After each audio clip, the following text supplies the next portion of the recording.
ছবিজাঙ্গনের বর্তমান সময়ের অভিনেত্রীদের একজন শ্যামন্তী সৌমি।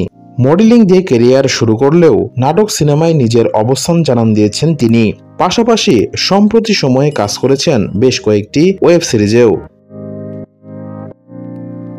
নিজের স্টাইলিশ লুক ও মডেলিংয়ের জন্য বেশ আলোচনায় থাকেন সৌমি, যে কারণে তার ব্যক্তিগত জীবন নিয়েও অনুরাগীদের আগ্রহ কম নয়।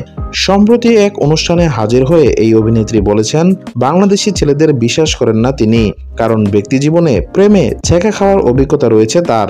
শ্যামন্তী সৌমি বলেন, আমি জীবনে একটা ছেঁকা খেয়েছি, মনে রাখার মতো একটা ছেঁকা। এরপর থেকে বাংলাদেশি ছেলেদের বিশ্বাস করি না। এই অভিনেত্রী মনে করেন বিদেশি ছেলেরা বাংলাদেশি ছেলেদের থেকে বেশি ভালো হয়। তার কথায়, বিদেশি ছেলেরা বাংলাদেশি ছেলে থেকে অনেক ভালো হয়, তারা ভদ্র হয়, লয়াল হয়। বাংলাদেশি ছেলেরা জানে না কোনো মেয়ের সাথে কেমন ব্যবহার করতে হয়, কথা বলতে হয়। শ্যামন্তী যোগ করেন, আমি কিন্তু বাংলাদেশি ছেলেদের ছোট করতেছি না, তবে আমি লাইফে যাদের দেখেছি তারা এমন হয়েছে, এটা হয়তো আমার ব্যাড লাক।